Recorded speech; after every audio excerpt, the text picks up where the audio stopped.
This is good.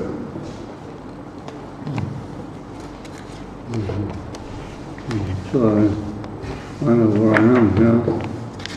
Yeah.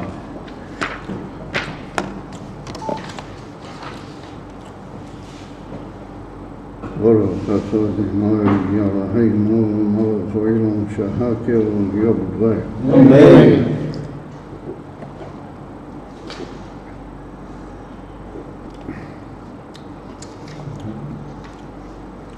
So we're learning this evening the Dvar Malchus of the Rebbe from Asura B'Tevas and Parshas Vayechi, Toshin on base, and we are learning in the base Knesset Shemitkeiמים Chabad Tsfat on Thursday night, early Yud Aleph Tevas Toshin Ayin Ches. That's to say, Moitzoi Asura B'Tevas. So the Rebbe begins with the fact that Sefer Bereshis, who are Rishon, v'haroish, the Kol Sifrei HaKodesh. Wait a minute. We have sound as well. Everything is good. Did I bring the camera with me? I didn't. Oh, sorry, there. That's the best you know how to do it. I start now? Yep. Oh. So the Rebbe said, Sefer Bereshis, the Rebbe makes the point that the word Bereshis is built on the word Rosh. And Rosh means the head. So just like we say that Rosh Hashanah, for example, is the head of the whole year, meaning it's a very holistic embracing of the whole, all the chayas of the whole year. In the same way, Sefer Bereshis is like the source point and the main, the Rebbe says it's actually the main Sefer of all the 5 Chumashim. And all the other 4 Chumashim derive, as it were, there, to use the expression chayas, from Bereshis. So therefore he says it's the Rishon and the Rosh, the Kol Sifrei HaKodesh, Aboim Achro. Now that includes not only the 4 other 4 Sforim of the Chumash, but it also includes the other things like Malachim and Nevi'im and Ksuvim, right to the end of Divrei Hayom. Yeah, Boi Masupar, in Sefer Bereshis we are told, Oides Aviseinu HaKadoshim. And our forefathers, our holy forefathers, are Avram, Yitzchak, Yaakov. V'shemehim onu b'neihem, we who are their sons, shoyavim, we draw or we bring to ourselves es hakoyach la'aved es Hashem kedoros.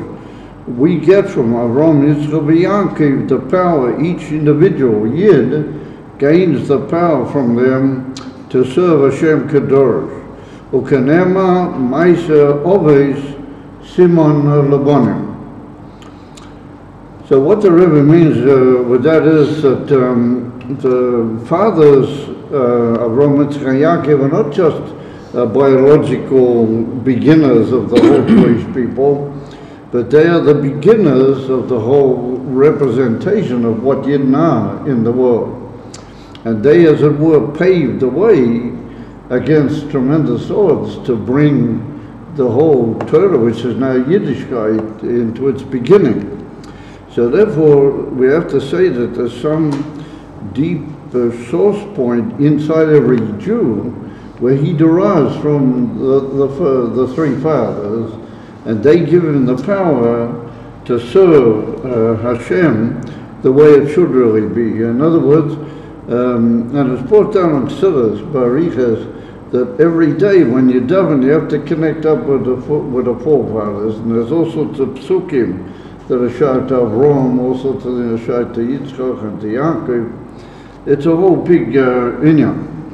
So the Rebbe says that's all hidden in the statement of our sages that Maisa Ovis Simon Labonim. The deeds of all the fathers are like a sign to the children.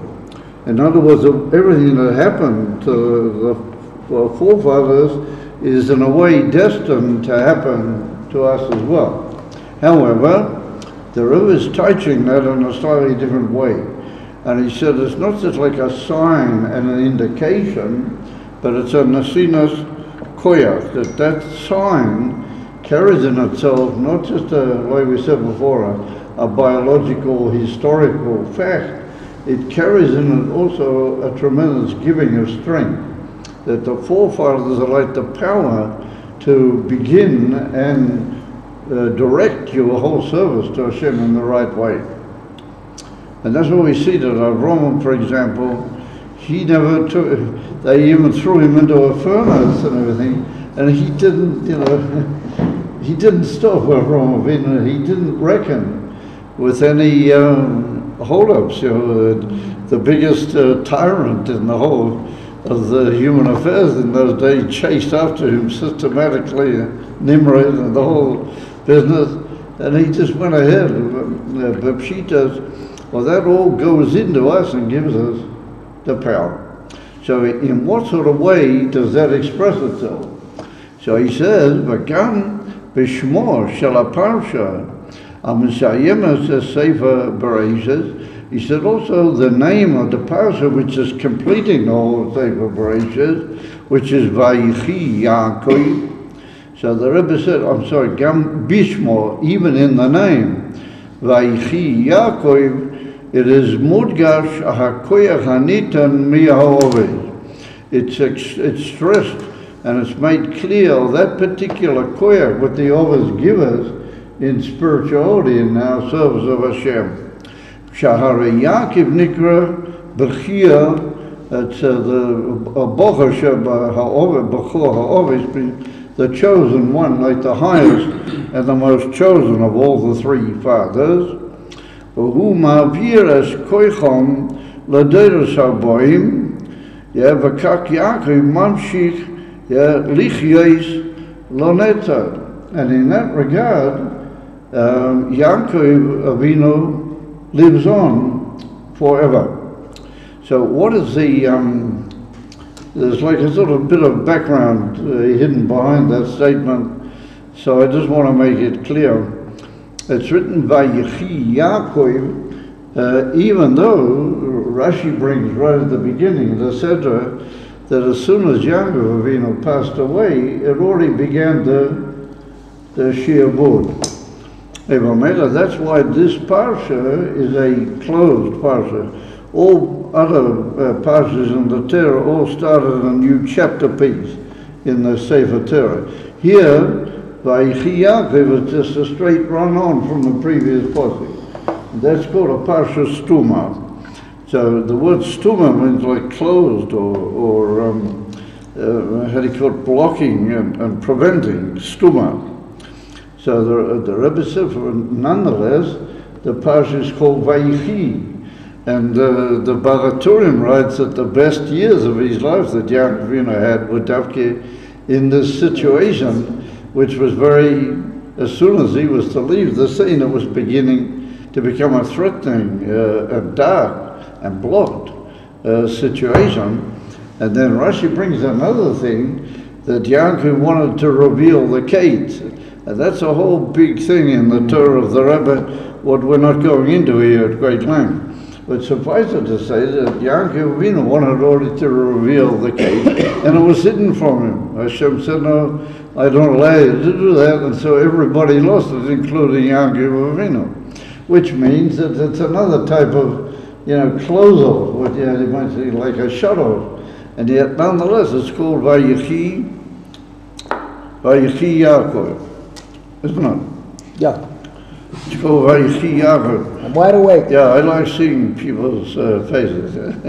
Vayechi Yaakov, despite the whole situation. And so then the Rebbe brings down the famous Gemara, which has already become very famous in Masechta Tainis in Daf Hey, where the Gemara says that Yaakov Avinu lo meis. In other words, that Yaakov Avinu didn't pass away. And what is interesting is that Rashi brings that down in the Parsha, immediately where it's written that Yaakov Avinu expired, literally, but it's not written the word he died. So Rashi says, but even though the Gemara learns it from another place, but Rashi says it's not written the word to die by Yaakov Avinu. Why? Because Omer Razal, our sages said, Yaakov Avinu lo meis. That's it, stop. So you have to bear in mind that Rashi wrote his Pirush for the Ben Chomesh Lamikvah, for the boy who was 5 years old, and he's just starting to learn Chumash. So he just writes, Malamed Yaakov Avinu lo meis. So, I mean, that needs some sort of explanation, because the child reads another couple of psukim further, and it's written that they buried Yaakov Avinu in the Ma'at Makpelah, and they also embalmed him. So what is this, Rashi just doesn't even offer an explanation. This is what we just, understandable. Yaakov Avinu lo meis. And the Gemara over there brings a proof of the whole thing. And Rashi writes over there in the Gemara that those who think that they really did bury Yaakov Avinu are mistaken. That's what he writes. So, we're in a very strange situation as, say a few words of quote the Gemara at least. So Rashi just leaves it a similar thing. So what the Rebbe is offering is like an explanation for that. Why? Because we see from the whole Parsha, if you study the whole Parsha carefully, then you see what this is all about. You see a closing in of the situation. Yaakov Avinu wanted to reveal the case. He wanted to really get to Mashiachism, and all of a sudden, Eibishter takes it away from him. And then we see all these other negative things that are occurring. And we see that, as it were, the Golas is beginning with the whole thing. And yet, nonetheless, it's written, Vayechi, Yaakov, and we see that Yaakov Avinu is, as it were, above the whole thing, And the Balaturin tells us, on the contrary, that was the best time Yaakov Avinu ever had in his life, of these 17 years that he was in Mitzrayim. So how can that be? That's a sign that a person who can live that way and be the forefather of a whole people and give koyah to a whole people despite that very negative situation, well, that's the sign that he must have some power, that he lives over all the limitations physically of this world, that he's beyond time and space, as it were.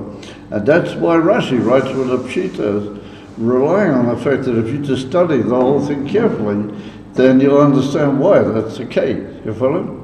And therefore, that's what the Rabbi says, that since Yaakov Avinu is Lichiyos Lanetzach, that he's really living on continuously, then he's imbuing into us as an individual in our particular time, he's imbuing in us this koyach that only the Ovis can give into each individual.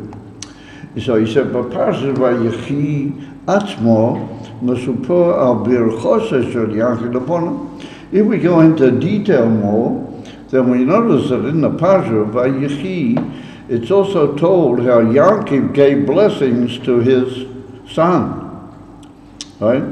So the Rebbe said, B'chesov Eilu Hernik ve'Hervir Laponov et kol koi chesov. So the Rebbe said, what did Yaakov, have making all these very, very precisely calculated? I mean, you see from all the Meforshim, there's enough of a library has been written just on these brachas, over all the generations. Rashi and everybody in the Targum, everybody goes into. So what the Rebbe is making a point that why did Yaakov Avinu give such tremendous blessings to his children? Because in those blessings he was giving over his eternal power, which he wants to go down into all the generations to come. And his sons are like the beginning of it. They're already slightly more detailed. They're the 12 tribes. And the 12 tribes are also, each tribe leader is a general point from which that tribe is going to expand into the whole of history to come. So that was Yaakov Avinu's vehicle, these blessings that he gave. They were like a vehicle that he used to pass over this tremendous power into the Jewish people for all the generations to come. You follow? It's an amazing idea. He said, Ubamela, the way the Rebbe puts it, it becomes very clear to all sorts of different points which are made about the forefathers. He said, Ze gam keina hezber l'mayma Rabbi Seino Yaakov Avinu lo meis. He said, this is also an explanation to what I just hinted at, that Yaakov Avinu lo meis, mikiven shekol koicheso nisharu.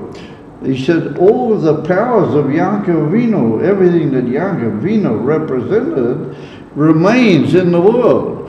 Ve'ovru, and they went over El Hadoiros Haboim, B'miyuchad, al Yidei, Limud HaTorah. That's a mistake, not Yedid, al Yidei. Al Yidei.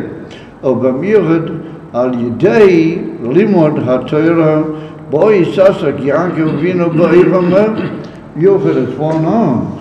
The Torah is short to Yaakov Avinu, because he's the third. So he's what we call Kavayim Toy, how do you call it, the middle line. Well, that's Tiferes. And it's one on, the Torah is Tiferes. In the three Kavim, Tiferes is Torah.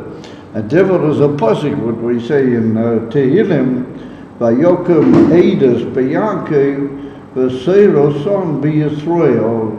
Yaakov and Yisrael, the two names for Yaakov Avinu, and the Ike Indian of Torah goes through Yaakov Avinu. And therefore, Yaakov Avinu, when he went to Haran, what did he do? He went for 14 years into the base measures of Shemba and Haman. Now, 14 years is not bad going. To sit and learn the whole time. And Rashi brings down that later, Rashi brings down that he never slept the whole 14 years when he was there by it.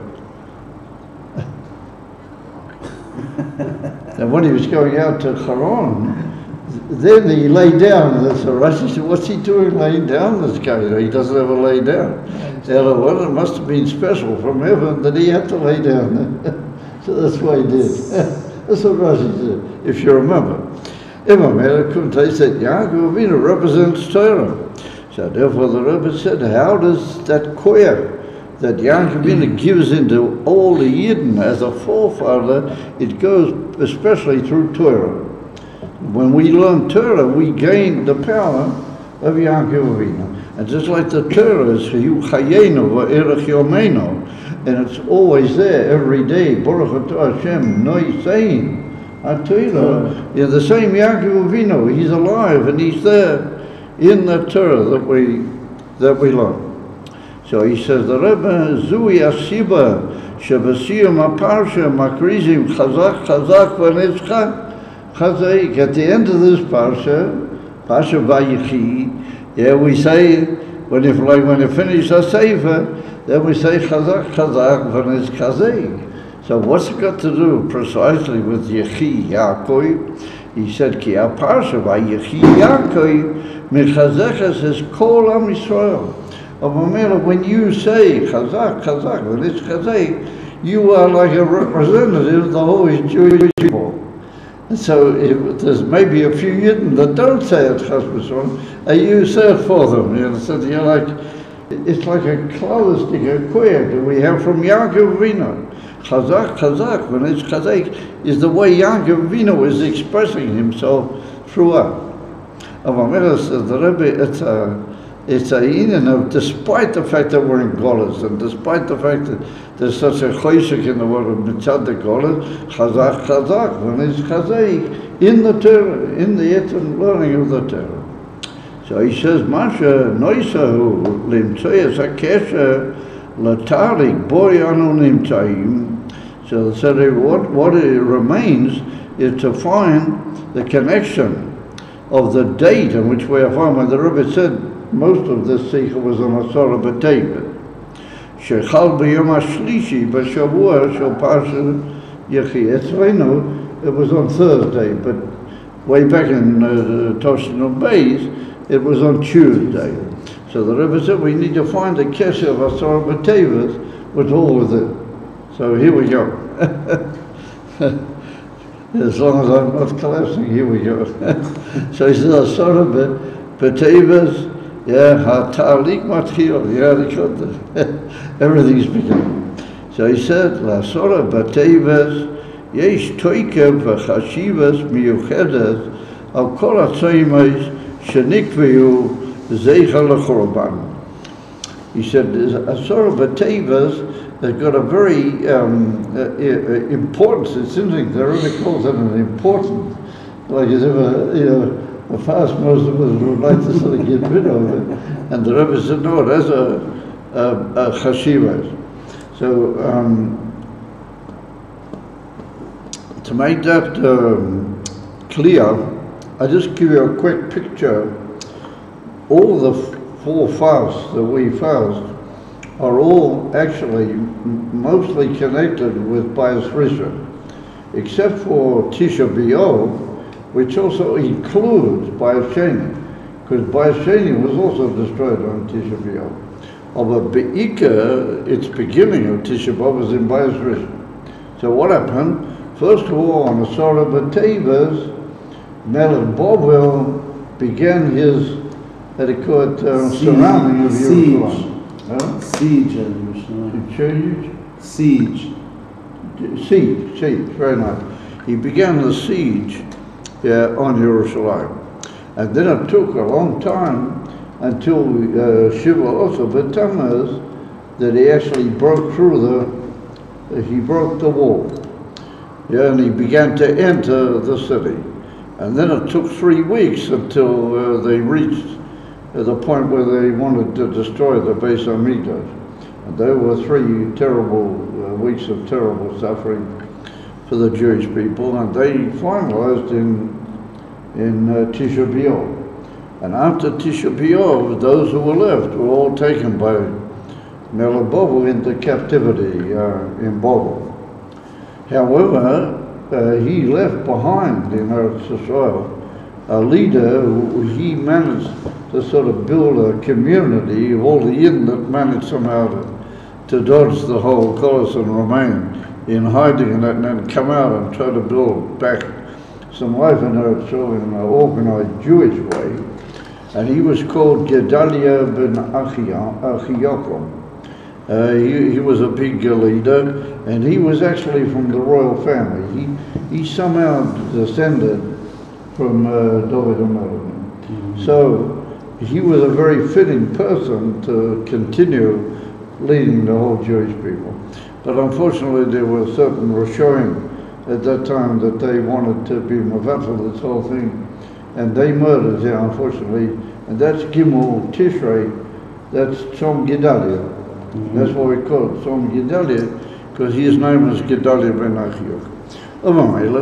That was like a hemshech, that was like the last straw, and after that Eretz Yisrael was completely abandoned for 70 years until they came back from Kodesh Pop. So that's basically the way it was. So the Rebbe says, Asara B'Tevet has got a very special importance. Ba'afilo al Tisha B'Av, afilo as regards Tisha B'Av. So he says, Gam im Asara B'Tevet hoyachal b'Shabbos. This is brought down by the Rabbeinu David Abu Droham in his Sefer. He was a Talmud of the Torah. So he was like the beginning of the Achronim and the end of the Rishonim. And he was one of the first people, even though the Rokeach in the time of the Rishonim, he wrote different things about the tefillah. But the first person to write a pirush on kol tefillah, beginning from Wadi Ani all the way through to Elena, and including Shabbos and the Yom Tov, it was the Rabbeinu David Avram, and he wrote a pirush, B'derech Hanigla Avi HaMidrash, V'Apnimis, of kol tefillah. And it's called Sefer Abu Drom, that's what they call it. That was his name was Abu Drom. I have it, it's very amazing thing. So he says, a very amazing thing, he says that normally, except for Yom Kippur, all the fasts that occur on Shabbos, we push them off to another day, till Sunday. He said that's talking about fast with our sages been metakin, so therefore they fixed it so they can move it. Yom Kippur is written in the Torah, so Yom Kippur, even if it comes out Shabbat, you have to do it. So he said, let's say Asora B'Tevas were to fall out on Shabbat. It can't. It can't the way things are now, because the way the calendar is arranged, Asora B'Tevas can never come out on Shabbat. But just imagine that it did. Just imagine we would have to fast. Even though it's a much smaller fast than Yom Kippur, yet nonetheless, says our drum, we would have to fast. Why? Because it's written over there, Vayechi be'etzem hayom hazeh, Soma melech Babel al Yerushalayim. Vayechi be'etzem hayom hazeh, meaning in the very essence of this day, the very essentiality of this day. And so where it's written, we have a cloud, but where it's written, Vayechi be'etzem hayom hazeh, you can't move it. You have to remain with that day. You can't put it off ever, no matter what it is. So therefore, since it's written by Asora B'Tevas, Vayechi be'etzem hayom hazeh, even if it were to come out on Shabbos, we'd have to fast. So whatever said, that indicates some sort of similarity to Yom Kippur, some sort of very powerful, what the Rebbe calls Chashiva, he calls it importance, like in Asora B'Tevas. So let's develop on that a little bit and see what is sort of hidden here. So therefore he said, Im hoyo chal b'Shabbos. It can't really do that because of the calendar. But if it did happen, then hoyu chayovim lotzum mikiven shel Asora B'Tevas ne'ama vayi be'etzem hayom hazeh. You follow?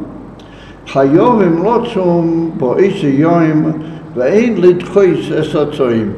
Any day where it's written be'etzem hayom hazeh, whatever you have to do on that day, you have to do it on that day. You can't put it off to another day. Asiba lakach, says the Rebbe, everything must have a reason inside it. You know, what in Cain is so different about Asora B'Tevas that gives it that type of, how would you call it, respectability that that's going to count, you know. We have to, so the Rebbe says, mipnei shebasora B'Tevas hischil hachorban. The Rebbe said, if you think about it carefully, the beginning of Asora, that is the Ikar. And what began the whole Churban was Asora B'Tevas. If he hadn't have made the siege, then it couldn't have happened. So what made it happen was Asora B'Tevas. So the Rebbe says that whenever something begins, that's the worst part of it, as it were, if it's a bad thing. If it's a good thing, that's to a certain extent the essence of it, you know, the power to begin.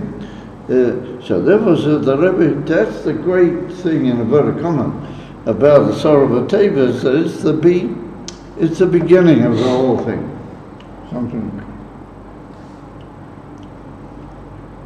make a light on it. Sorry, this is my father. Oh. Yeah.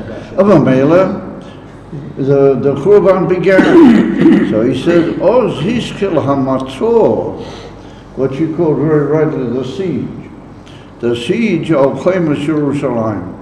Yeah, B'Yud Zayin Tammuz Nivko HaChaima, the Chaima was split, B'Tisha B'Av, Beis HaMikdash, it was destroyed, and Begimel Tishrei Nerag, Hamanik Shal Yisrael, Hamanik Shal Shadis Apleta B'Yisrael, Gedalia ben Achikam. He was murdered. So he said, Mekiven Shabbat Torah B'Teves, Yish Chilu HaTorah. All the Torahs began on Asara B'Teves, Lochen Atzom Hazeh Chomo B'Miyuchad.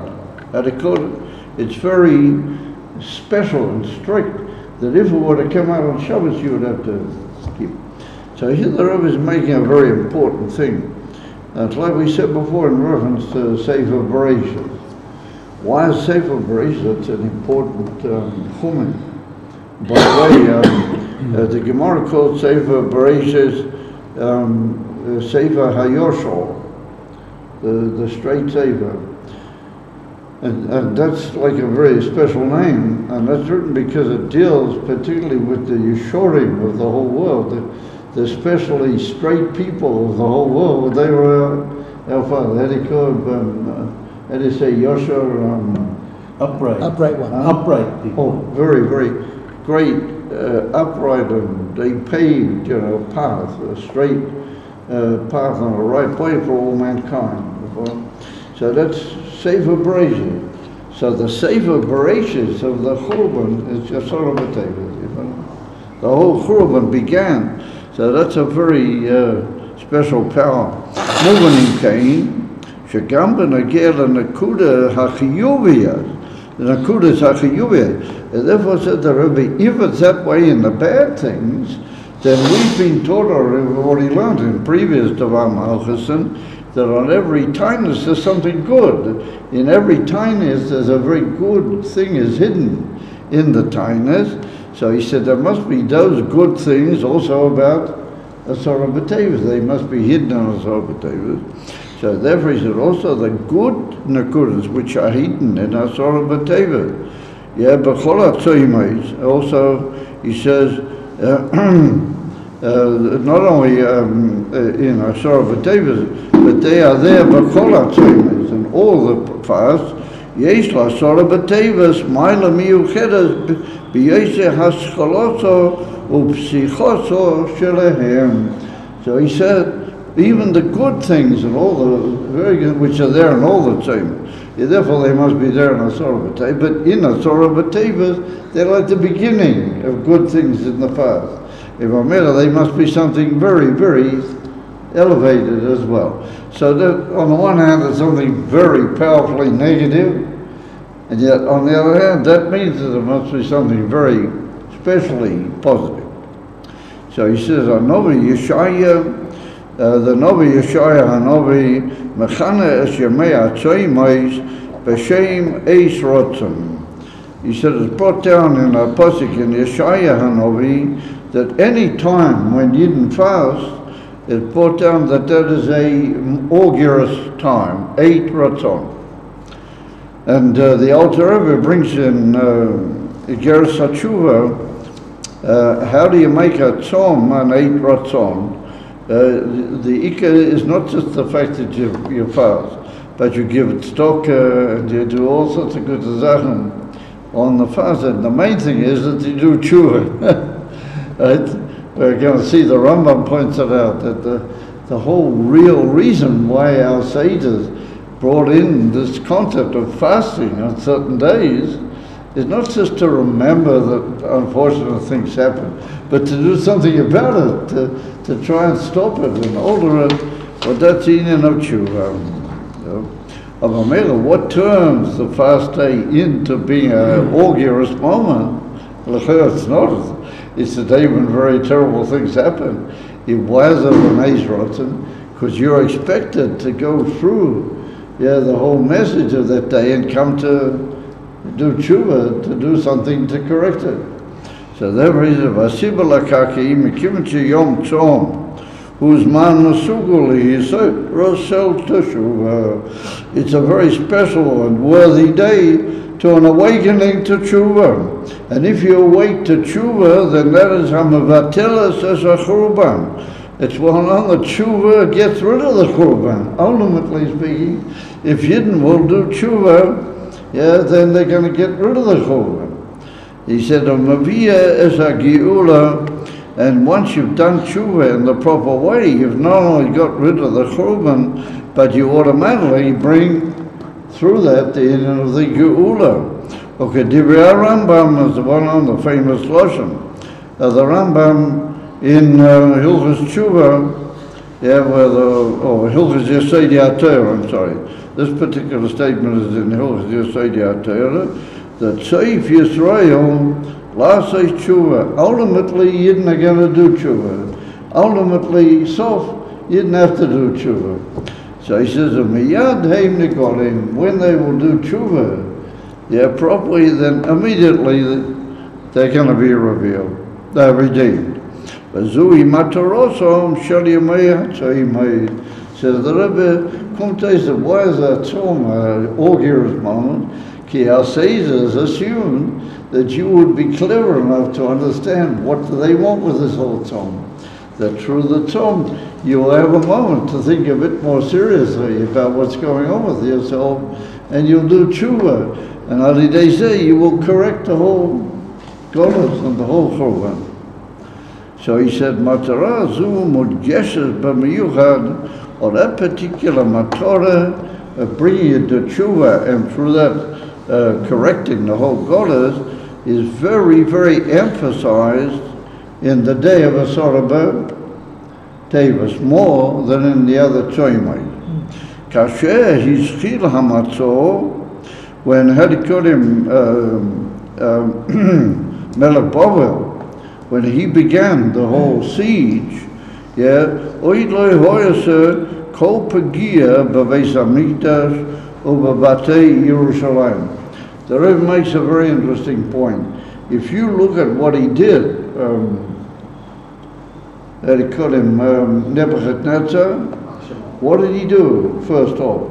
All he did was he made a circular encirclement of his armies around Jerusalem at somewhat of a distance. So the Rebbe said, in the day that he made this siege, he didn't touch anybody.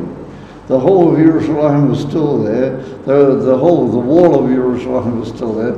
All the houses were still there. The people living in the houses were still there. The Beis Hamikdash was still there. Everything was still there. So Kumtois, that he began the whole process which led to the Churban, but he hadn't touched anything yet. So the Rebbe said, let's examine for a moment what is happening here. Mitzad Echad, it's a very terrible moment that the Matzor, the siege, as Mordechai very rightly translated it, began. However, he hadn't touched anything yet. So the Rebbe said, why did Hashem do it that way? Why is it that in those days, that's the way they used to make war on a big city? So that's the way he did it. He just surrounded it. Ein Nochanami, the Pasuk says, Ein Yoitze, Ein Bo. Nobody could go out, nobody could come in. But our sages tell us that there were huge store things inside Jerusalem that for something like 20 years they could have gone on eating inside Jerusalem. So ultimately, if it hadn't been for bad things which occurred inside, he might never have been able to get in. He might have had to give up because he wouldn't be able to keep armies of that size for the number of years that they had provisions inside Jerusalem. But unfortunately, it was Almighty that they destroyed them, these extremists, that they wanted to make war on Almighty. So the Rebbe says, in Cain, you've got him all around the city, and he's surrounded everything, and everybody is untouched for the moment. So the Rebbe said, why did Hashem do it that way? So let's see what the Rebbe says. Why did he do it that way? He said, Lo Yaakov Pegia b'Beis Hamikdash b'Batei Yerushalayim v'afilu lo b'choima hamakivas Yerushalayim. Melech Bavel nisha b'chot. Melech Bavel was outside. Nebuchadnezzar, he wasn't inside anything. It was after a siege. Lo ניתן להכנוסס ולהוצאס lahovi, oichel mozen l'shom, zeh dover kosher ber, it was an unfortunate thing. But nonetheless, the situation was that he hadn't touched anything yet. So the Rebbe said, "Matorah ha'amitiyah," the emerson point. Why was it that way? Yehoiso kedesha b'nei Yisrael yisayir b'tshuva shleima miyad u'b'chak yimnu es ha'churban u'ida lifnei shehu matchil. Oy, the Rebbe says here, Mamisha, a bomber. Why is it that it occurred that's the way Nebuchadnezzar made war? First of all, it's a terrible thing. He hasn't touched anything yet. So the Rebbe said, because the Eibishter was saying he didn't, listen, he's there, but he's not there. Hu b'chutz. He's not inside Jerusalem yet. So what is the Eitzah Yidden? Chap Yiseichel. What is the Eitzah? The Eitzah is that if you guys do tshuva, then miyad heim ne golim, what would happen? The whole thing would have fallen apart. We don't know how. How it would have fallen apart, we don't know. But something would have happened, and he would have gone. He would have dissolved had the Yidden done tshuva. The whole tzara was that they didn't chap the Eitzah, and they didn't realize what this was all about, and they didn't do tshuva. So Kumtoy said that the whole reason why it was like that was in order that they could still stop the whole thing happening. The whole churban could have been prevented. It's just amazing. So the Rebbe says, it comes out then that in Asura B'Tevis it's emphasized, but miyuchad in a very special way. Shazehu's man masugol asiyas tshuva. That if you want to do tshuva, do it on Asura B'Tevis. Don't wait for Yom Kippur or for Tisha B'Av. If you want to do tshuva, you want to be about tshuvanika, do it on Asura B'Tevis. He said, "Mekivan shaloi hoya boy churuban b'poyom." Nothing had happened yet. The whole reason that he was there was the Eibishter wanted that they should do tshuva. But this reveals another thing. Hashem doesn't want any free gifts. Hashem can save you if he could have just dropped down some sort of a cloud from heaven and blown them all away. But that's not what Hashem wants. Hashem wants that you should do something. Hashem wants that if you mess things up, then you have to put it right. And Hashem's waiting for you to do it. And He made the whole siege in such a way that you can do it. And you can stop it at the last minute.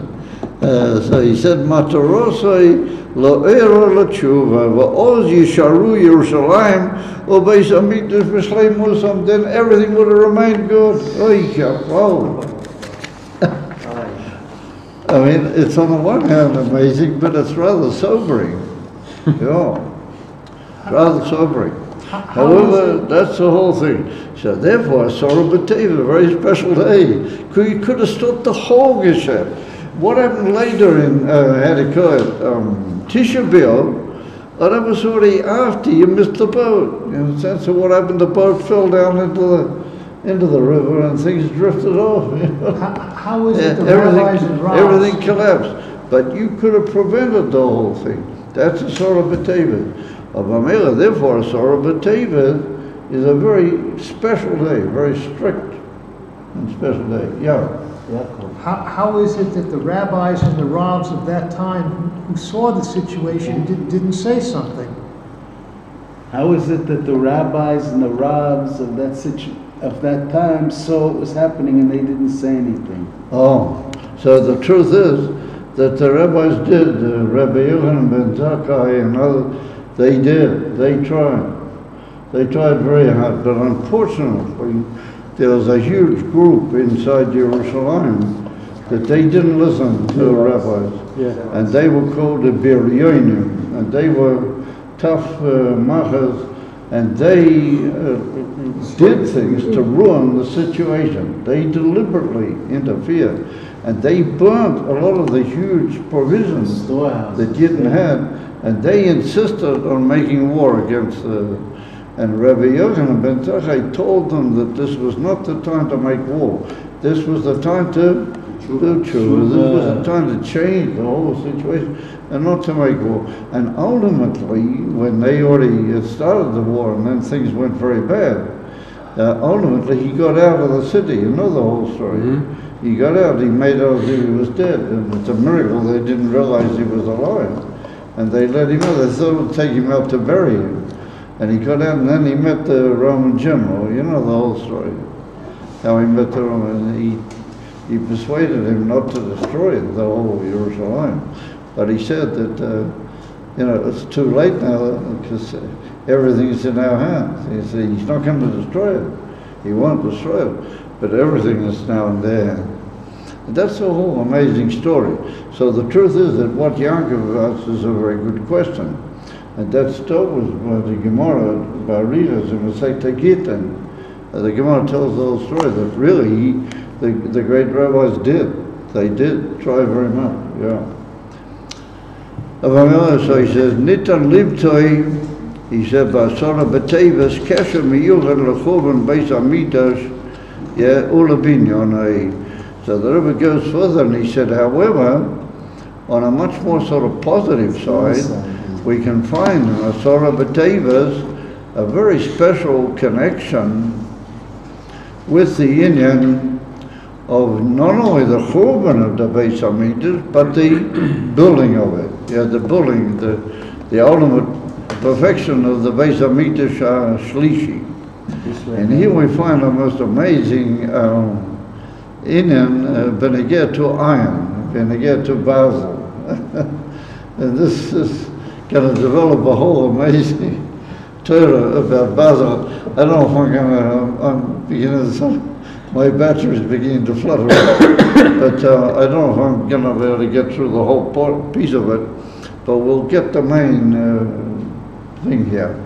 So normally speaking, when somebody says to you, Basel, then you get a negative impression, yeah? And Rashi already tells us in his Pirushi, Chumash, that Basel is the simon of Esau. Basel is the thing which is used to make destructive and life-destroying weapons. So therefore it represents the power of Esau. It's not a good thing. And therefore Amalek is connected with the from Basel as a one-on. Anything which is negative is connected with iron, Basel. However, we're going to find that Davki in the Beis Hamikdash Shlishi, there's going to be iron, there's going to be Basel. So the Rebbe said, how does that come about? Is the simon there must be two types of Basel. There must be a Basel which is shaykh to Liyum Hazeh, and there must be a Basel which is shaykh to Kedusha. And then there's a Basel which is shaykh not only to Kedusha, but it's shaykh to the binyan of the Beis Hamikdash, a Shlishi. But Bisman, in the first and second, it's forbidden. The Rambam person, you can't put Basel. Of the Rebbe learns, not everybody learns that way, mamish openly. Of the Rebbe learns clearly that in the Beis Hamikdash, a Shlishi, there's going to be iron. It's actually going to be part of the bill. So, what does he have to say? He says, Asara B'Teves Ne'emar L'Novi Yecheskel. It's written, Kach L'cho Machvas Bazel. V'nasato Iso Al Kir Barzel. B'dei Lirmois Al Amatzor Shiyeh Al Kirois Yerushalayim. Avolam Adavke Barzel. Yecheskel Novi was there b'shas Churban. He went to Golos with the Yid to Bo, but he was there b'shas Churban. So after Nebuchadnezzar already made the Matzor, so Hashem appears to Yecheskel Novi, and he said you should take a big brick, And on that you should draw a picture of the Beis Hamikdash. And then he said you have to take a frying pan, a machvat, of a bazel. In those days they used to make that. You have to take a frying pan of iron, and you have to put that on top of this brick. What this brick is like representing the wall and the whole of Jerusalem, and you put on top of it a machvat bazel. Now that's a sign that ultimately he's gonna conquer. Yeah, because the bazel is going to be on top of the wall. It's a sign that he's going to come over, and with his bazel, he's going to conquer the whole Jerusalem. That's what Hashem told Yechezkel, that he should make this symbol in front of the Jewish people. So the Rebbe said, why did he tell him Davkir with a frying pan made out of bazel? Eli said, Shebazel remez al Churban Beis Hamikdash. He said the whole Indian of bazel as a symbol in the hands of Yechezkel represents the Churban. Why? He said bazel misamel hereg v'churban. Had he cut it, bazel indicates killing and destroying. V'lochein kishenivna Beis Hamikdash lo yehoye boi ואף לא נשנה באזור הבניין כל של ברזל. He said, so when the first Beis Hamikdash was built by Shlomo HaMelech, it's brought down in Malachim, that you were not allowed to hear even the voice of Barzel inside the whole area of the building of the Beis Hamikdash. And therefore the big stones which made the main building, they were all cut by a shamir, by a miraculous sheret that did all the work and cut all the stone. It's just that some of the Meforshim asked that when they actually put smaller parts of the meat, they had to cut certain things. And in those days, the only way they could have cut them was with steel or with iron, So it's written, and the great Meforshim learned that they took them outside the actual borders of the Beis Hamikdash, the Azora and all the walls, and outside they used basil to cut them. But inside the Beis Hamikdash, you were not allowed to even hear the voice of iron, of basil. So the Rebbe said, that the inyan from basil, or even the voice of basil, indicates the opposite of the Beis Hamikdash. On the contrary, that's the destruction of the Beis Hamikdash. So the Rebbe says, Atikun leBazel, how are we going to fix up this threat of Bazel? How are we going to get out of this? Yechezkel held this iron, frying pan. So he said, Na'aseh alidei limud ha'torah b'toikev u'b'chozkol. Here we go back to Yaakov. You know what Yaakov, he gave us the inyan for Torah. But he said, you got to learn Torah in a way of Yaakov Avinu lo meis. How do you do that? Through chosko uber, how do you call it? Taker. In other words, that every year it's got hidden in him also a basil, as he called it. He's got hidden in him, as it were, iron, portion, or an iron characteristic. And what do you think that is? That's the etzem hanefesh of it is basil. It doesn't give way. On the contrary, it gets its way. So the Rebbe said, that basil that's inside every year, that fights Nebuchadnezzar's basil. You follow? So he said, "Tikin lebazel nazal idei limud haTorah b'chosku kevra al idei nitzul habazel." Your iron, which is a choizet v'toikev linyonei kedusha, the strength and the obstinacy that you didn't have davke linyonei kedusha. Ma shekoshu gam lasora b'tevas. And so that must have a connection also with the Sora B'Tevas. Given Shekol Matorose, HaPnimius, HaMotzo, Hoyesok Amur, the whole Pnimius, why Hashem made the Motzo, was Davki Kadeshi Yasu Tshuva. Had they done tshuva, they could have done tshuva. So how are they going to do tshuva? He's standing around with all these armies. What's that going to help? The Basel inside the Yid could have beaten his old Basel. Yeah, for cheap money. The Basel inside Yid could have beaten him at his old Basel. Yeah, would have won. Yeah, but Oz. It keeps coming back the whole time. The Rebbe said a Sorah B'Teva represents that it didn't really need to happen. Wow. It did happen because you didn't have the seichel to chop what you should have done. And that's the tragedy, as it were, of a Sorah B'Teva. What could have happened even if you would have done what you're supposed to do? He said, because your Basel would have eaten up all the Basel that Nebuchadnezzar had. What's your Basel? Your Basel is the takeoff and the strength of the pneumis of a Yid. Most amazing business. And therefore the Rebbe brings down an amazing Gemara in Masechta Tainim. And it's written over there, the Gemara says that Kol Talmid Chacham she'enu kosher kebarzel enu Talmid Chacham. Whoa. Yeah, that's the Gemara. Somebody who's a Talmid Chacham and he's not iron, he's not a Talmid Chacham. So what's this? A Talmid Chacham's got to be Basel, do you follow? He's got to go for what he's got to go. He doesn't put up with any messing around of any sort. Yeah. And then the Gemara says later, the two Chachamim that study together in there, Mefalpul, together, he said they're like if you want to sharpen a knife.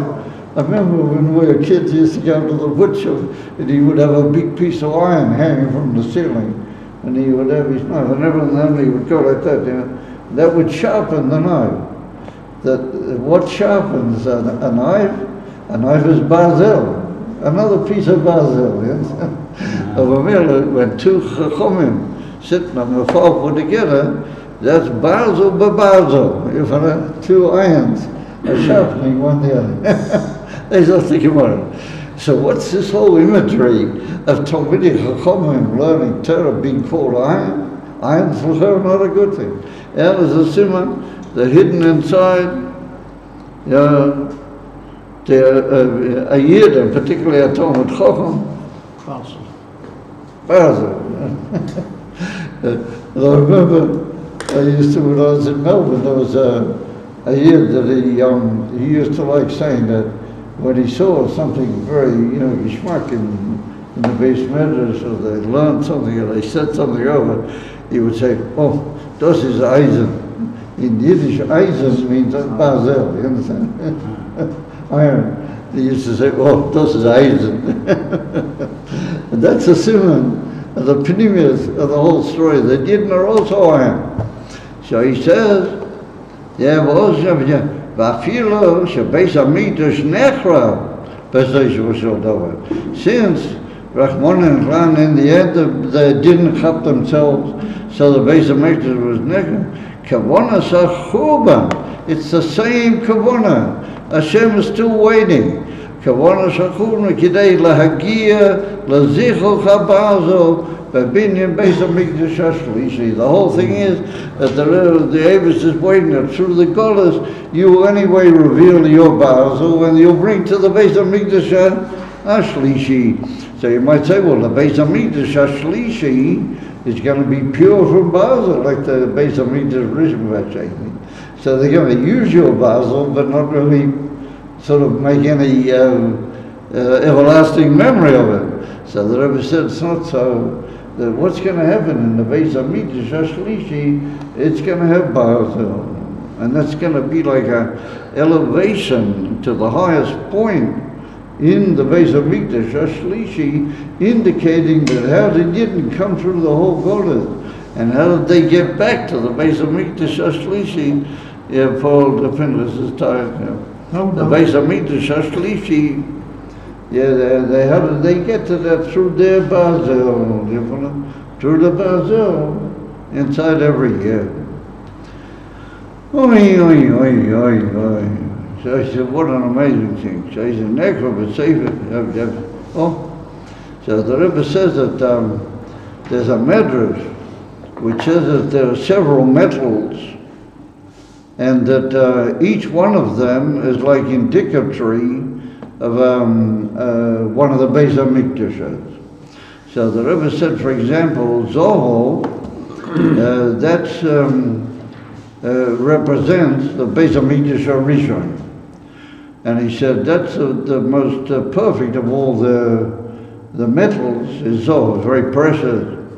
So he said, Zohar is a Rosh Tevas, Zeha Noisen Bari.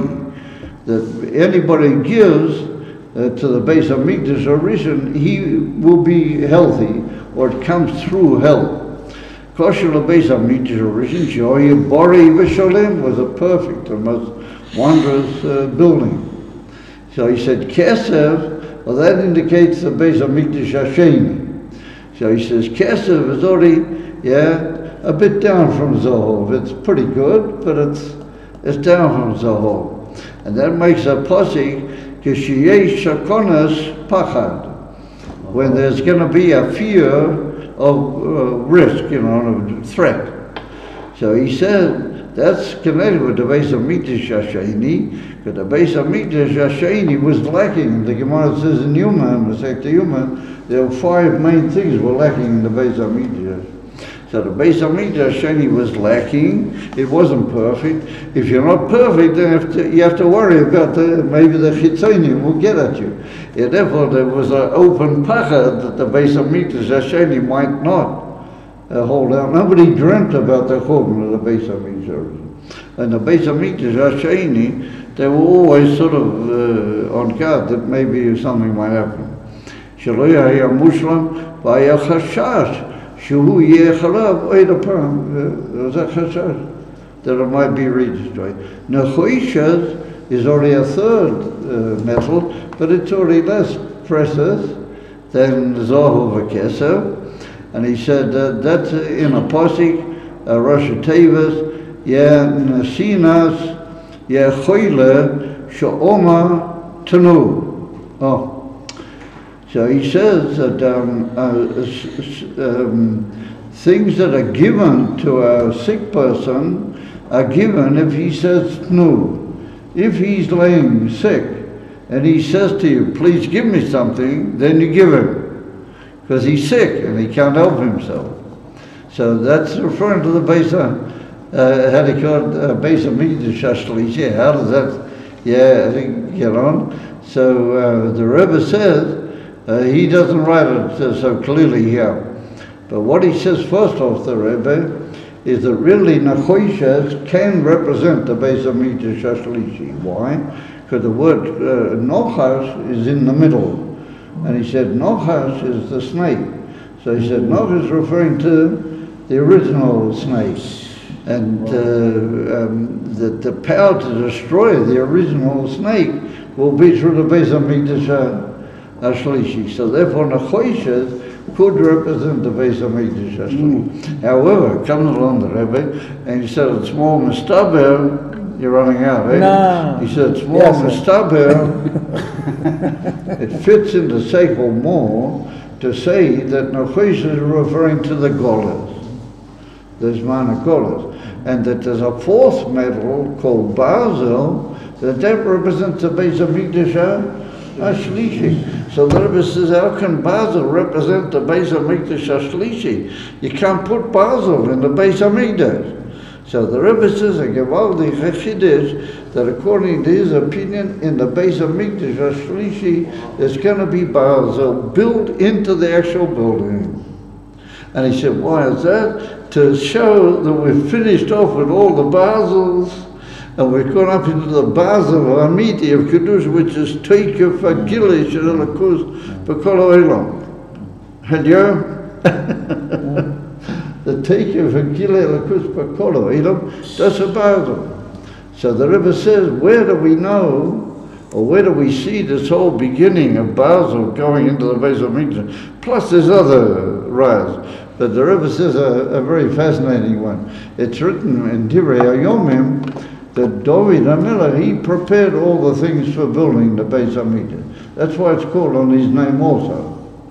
Now afterwards it's called Mikdash Shlomo, because you actually built it and put it all together with Shlomo. But all the things apart from the big stones that they brought from Lebanon, David HaMelech had already prepared everything. So it's brought down in Divrei Yomim that David HaMelech prepared huge amounts of gold and huge amounts of silver and huge amounts of nechoshes and something like Meya Elef Kikar of Basel. And Basel, Meya Elef Kikar is a huge amount. It's a huge amount of Basel. So the Rebbe says, what was he doing preparing all this Basel? He knew for sure you can't put Basel in the Beis Hamikdash. So what's he doing with all this Basel? So what the Radak comes along, and the Radak says a very fascinating thing. And he says that what did they do? They took the Basel and they built all the Chatzer, all the around about, the Azoras, the floors and the keeping strong, and they used all the Basel for that. It wasn't actually inside the Beis Hamikdash, but it was like connected with the Beis Hamikdash. But the Rebbe says that doesn't make so much sense. The Rebbe sort of somewhat dismisses that thesis. And then the Rebbe said, what happened with all that Basel? They didn't build it in the Beis Hamikdash Rishon, not in the Beis Hamikdash Shlishi. Hashem hid away all that Basel, and it's still hidden somewhere. And it's going to come out and be revealed as soon as Melech HaMashiach will start the building of the Beis Hamikdash. We're going to find all this Basel. What are we going to do with it? We're going to build it inside the actual building. Shalom Aleichem. What's in a Basel inside the Beis Hamikdash? Yes, because this will be the perfect Beis Hamikdash where everything is being perfected. What brought you to that was that Basel of the Kedusha. That Basel of the Kedusha. That's what brought you to it. That's going to be forever and ever and ever. That's going to be there in the Beis Hamikdash Shlishi, a record of all the power and all the wondrous Basel of Kedusha, what Yidden have put into the Golden. Amen. Amen. Yo. So have a good Shabbos. I've been hammering away now for an hour and a quarter, and I'm not in such good shape, I must admit to you. But however, Baruch Hashem, it's just unbelievable.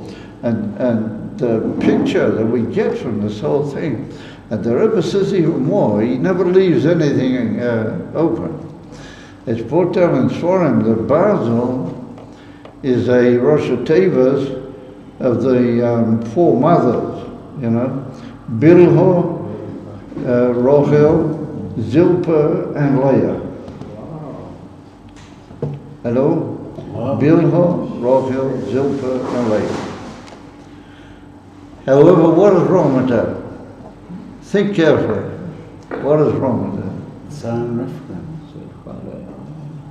What is wrong with that is that the Shvochois are before the Imoid. Bilhah, she was only a ship. She was a ship. She wasn't an official wife. Rachel was his wife. Zilpah was the other one from Leah, and then Leah. So the Rebbe said, that's not good. If you put the Tofel before the Ika, and that's not good. So therefore Basel, that's another reason to think that Basel is not good. So the Rebbe said, it depends how you look at it. If you look at it stone, then it's not good. Bilhah before Rachel and Zilpah before Leah. He said, however, if you think carefully in the Pneumius Einim, what does it represent? He said, it represents the most tremendous aliyah. He said, why? He said, who are the Imois? The Imois are Malchus Dachila. A woman and a wife represents Malchus. So a real wife, she is Malchus Dachila. He said the shvoches, how Malchus Datzilas goes down into Biyah. The way Malchus goes down into Biyah, that's Bill of a Zilpa. So I ask you the question, is Malchus supposed to go into Biyah, or is it supposed to stop him at Tzila? It goes down all the way to Asiya. It's supposed to go down into Biyah, and what does it do in Biyah? It makes Biyah into a menschliche place. It turns Biyah into a good place, you know, and ultimately prepares it for the Beis HaMikdash. He said the shvoches ain't noch enami. Mitzad echad, they're only like Tofel. Or he said mitzad sheni, they're tremendously important because their mother's datzila, so it goes down into Biyah. Mother's datzila, so it goes into Biyah. Eventually turns the whole of Biyah into Diraloy's Barabert Training. Doctrine. That's a gewaltige Sache. That's an unbelievable thing. So the Rebbe said, that the Baal Zil is not as bad as what you think. On the contrary, in Pneumias, it indicates a very high in, and that's the Baal Zil that's going to be there in the base of Mikdash Ashlishi. Those are the Baal Zil, the Kiddusha. What do you say to them one time? Now. Oh. Mordechai says it's all very beautiful, but now. Now, no. And I must admit that I'm like leaving off in the middle. Yeah. And if we had, marathon powers, then we would sit until 2 or 3 in the morning, and we'd go right through the whole secret. It would take probably, at the rate we move, it probably takes to go through the whole secret. So when Yaakov met Esau, When Yaakov met Esau, Yeah, he put Bilhah and Zilpah in the beginning, yeah. and Rachel Yeah, at the because end. So maybe the most important. if is you're in staying back. Atzilas, then Bilhah Zilpah had got slightly second grade. You follow? And Yaakov is in Atzilas. He's holding in as Atzilas. Yeah. And Malchus Atzilas is, but it's Atzilas. Yeah.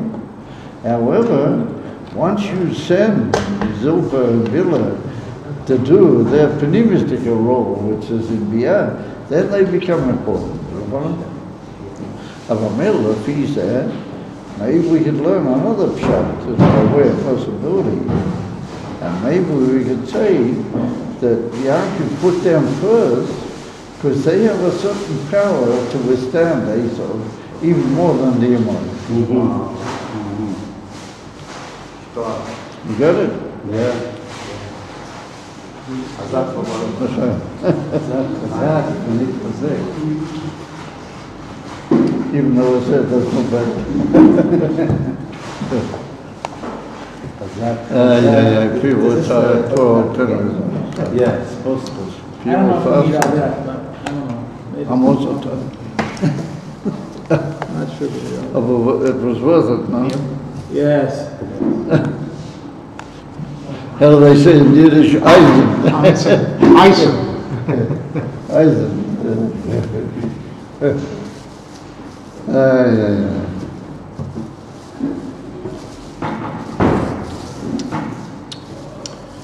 So eventually what it boils down to is that you got to be ironclad. You got to be built of iron. Iron is not a good thing. Depends, what you do with it, how you approach it and how you use it. Good place. Go over Gafni about Iron Man. So, I'm just going to say one more time, and then I'm hitting the road. I'm sorry. I'm going to say, what is it one more time? חיים. Yeah, well, give me, first of all, Cold coffee is not exactly to say l'chaim.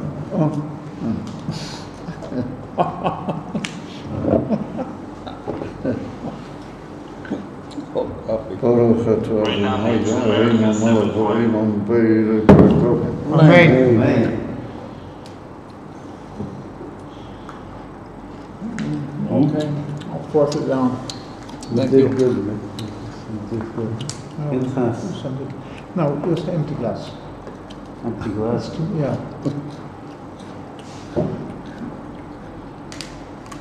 Hey.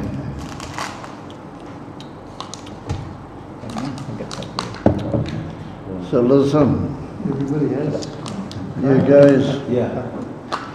the Rebbe says here a most amazing thing.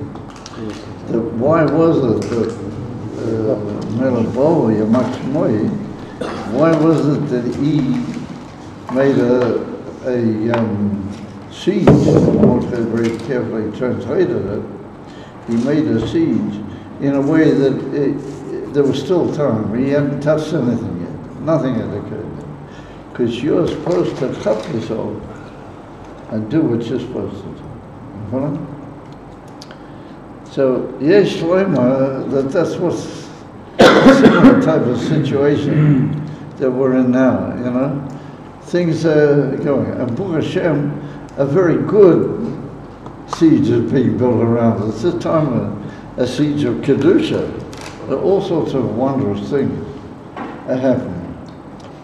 Like Mordechai says, we're going to get to the ultimate good happening. Yeah, to the ultimate. That's what we want now. So it's like the Rebbe is saying to us, okay, listen, you guys, the whole reason there's like still a bit of a patch there is that you got to do what you got to do, you understand? You help yourself and work out what you're holding. And so where are you holding? You have to say, we want Moshiach now. You follow?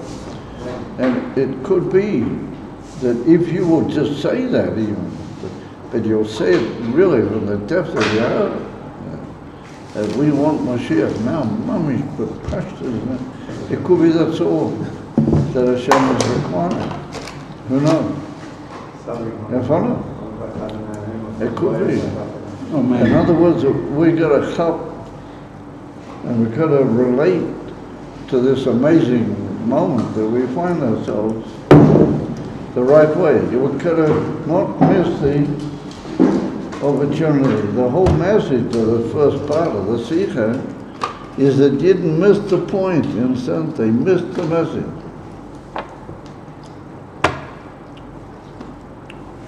We're still missing. That's what comes out. We're still missing. So the present situation is such that Hashem is saying to us, don't miss the message.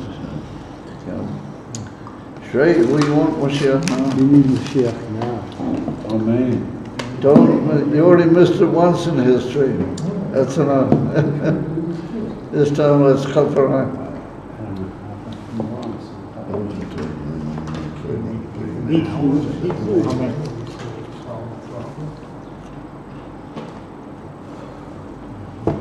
Take a private plate. Oh, yeah.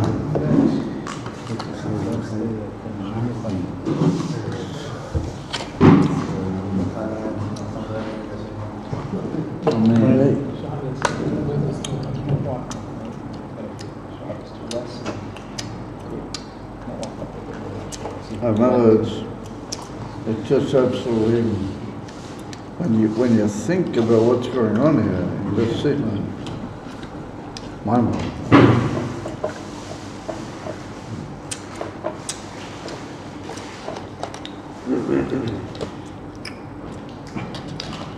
Hashem brought him, but he didn't. They were outside. They had nothing to do with the event time. You could have stopped the whole thing. And Vamela, this time round, we mustn't miss the bus in the sense of we have to, each one of us in his own life has to be devoted to bring the Guru Shlem. But it'll be Mashiach it'll be Mashiach who brings the Beis HaMikdash, the Shlishi. If we will work in the right direction that he shows us, the Rebbe gives us the whole direction, then we bring the Beis HaMikdash. And when we see, on the contrary, we build the Beis HaMikdash. when we see With Mashiach, our Baal, then we build the Beis HaMikdash. then we'll do tshuva. Then we'll do tshuva. Yeah. Well, I would suggest to you that today, in our day and age, the tshuva and everything all go together. Just by you wanting be'emes lamita, Moshiach, that's already a sign that you've changed your life. You know, that is includes in itself the whole concept of tshuva. You follow? And therefore, you notice in many of the sikhos up till this time, you don't find the Rebbe talking about tshuva like he used to in the earlier days. It doesn't matter, because tshuva is hidden and included in the itzum turning towards the whole concept of Mashiach, includes in itself the image of tshuva. You follow? It's like the Gemara says that when you want to free a servant, you give him a star, a get. But he's got to have a yad to receive the star.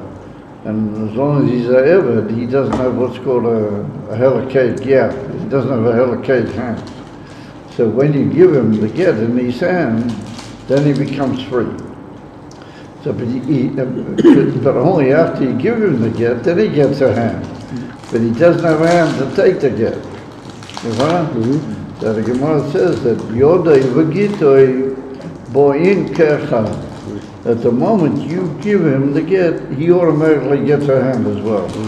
And then he receives the get with that hand. In other words, once he touches the get, he gets a hand and then he takes it into his hand. It's all happening. So the same thing here. The tshuva and the emissary wanting Moshiach are both at the same moment. They occur at the same moment. You follow? The wanting Mashiach produces what is necessary for the tshuva and everything. You follow? Yoda Vagita Boin Kehra. That's what I would suggest. That's a way of suggesting. And I'll make another suggestion now eventually that we go home. Okay. Yeah. They're hard together that the Golas and the Geula will come together at that moment and... Yeah, what you... Exactly. Chaim. I just want to mention one thing. This is just a little human element. That if it had been left to my initiative, I wouldn't have gone for a shiur tonight. I was says, the other day I'm standing over in the yeshiva down here, you know what they call it, Tamir. I'm just finished chakras. I was taking on one of my children. Walks up Mr. Mordechai, comes walking. And he says, listen, Gafni, he says, so what about Thursday now, what's going to happen? So I said, chap. So he says, no, we want a shiur. That's what he says to me. And he said, we should start a movement that there's going to be a shiur Thursday night, even if it's after Tainus, even after that. He said, we got to work to have a shiur. Thank you, Mordecai. So it all starts from Mordecai. So I'm standing there holding my tefillin. You can't let tefillin drop out of your hand. So I'm sort of holding my tefillin very tight, and my eyes are sort of jumping in my head. I thought to myself, Mordecai says it. We got to get moving.